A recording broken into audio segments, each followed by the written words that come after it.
So I wouldn't advocate something contrary to my beliefs. Okay.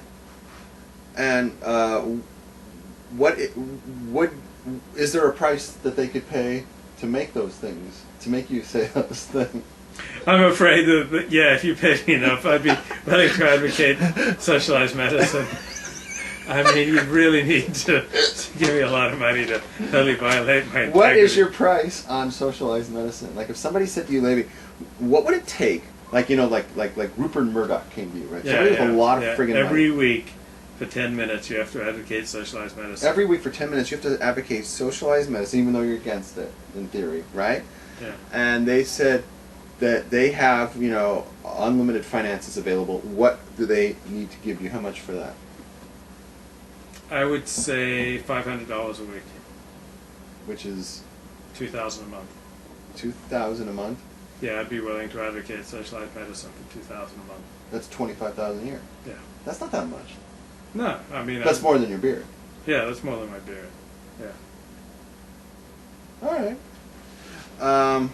So you wait. So ask me how much I need to advocate Jesus as your personal savior. Wait a second, one thing at a time. So you have a bigger problem with advocating socialized medicine than you do with shaving off your beard. I guess I do. Yeah.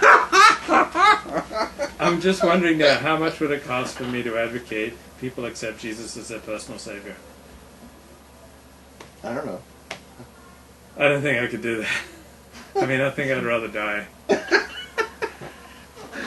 Okay. And same with Muhammad as the greatest of the prophets. Right. Well, that would actually make you go completely against your religion. Yeah, I couldn't. There's certain things you couldn't say because they, like shaving your beard off wouldn't be. It wouldn't violate my religion. It would just take away from your personal Yeah. avoda, but it wouldn't, be a violation. Right. Like if someone said, "Would you get a tattoo for $1 million or something like that?" Something that goes against the Torah. Right. Or if someone said, "Oh, would you sleep with this really attractive shiksa?" For how much? For $10,000. Yeah. And you can do it quietly off camera and no one need ever know. Right. Lord, please spare me from such a test.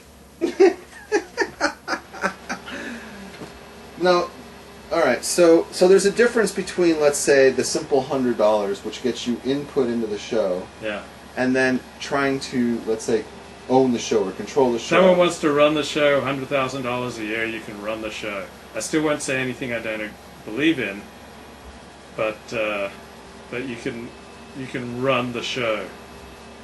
$100,000 We'll become your employees. If it's $100,000 each, then we'll be.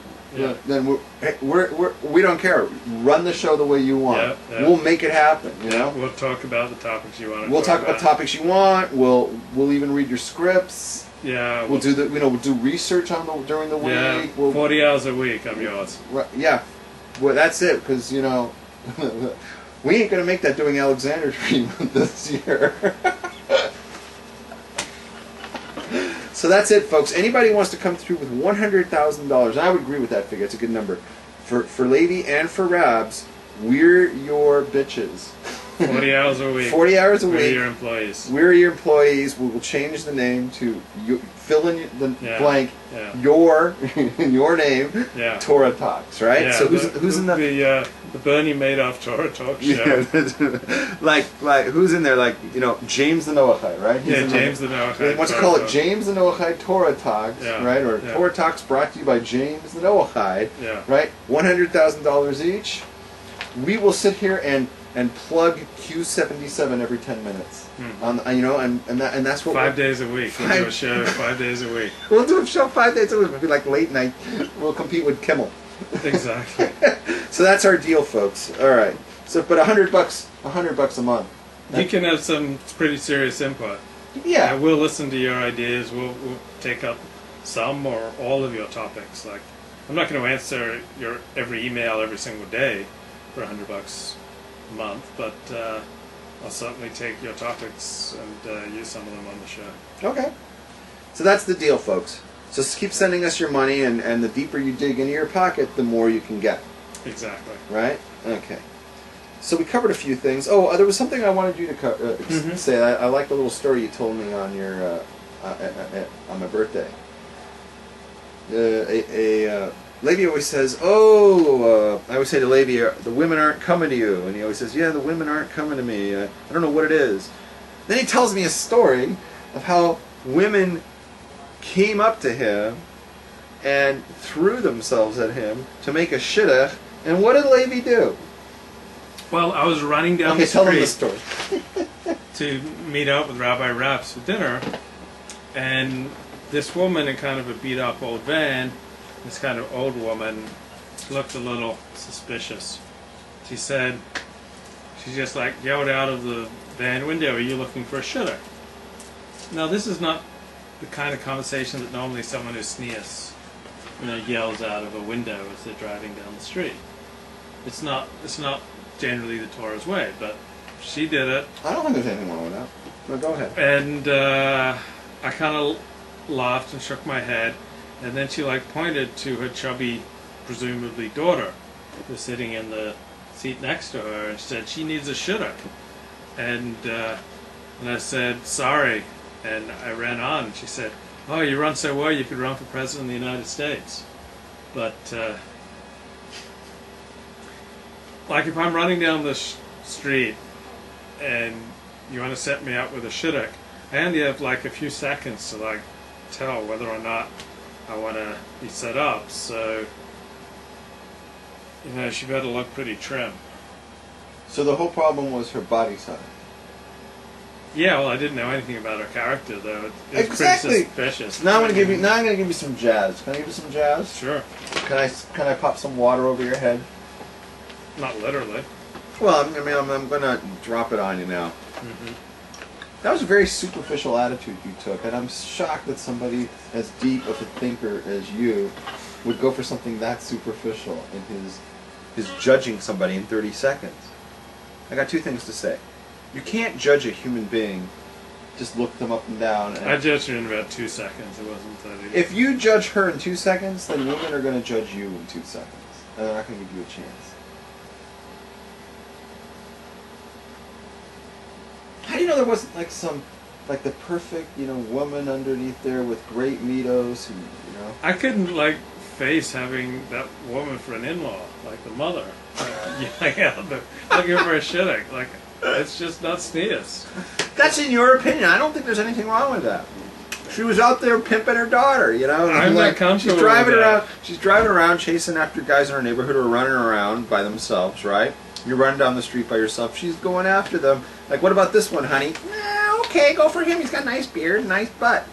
Hey, I've got a chick in the butt. She's hot. She's sitting here. Reminds me of when I was in high school and I was running down the street, and this guy drove up to me and he said, "You wouldn't be interested in a blowjob, would you?" And I said, "No." So it kind of freaks me out when someone drives up, unless they're immediately hot and inviting, which never happens. Never happens.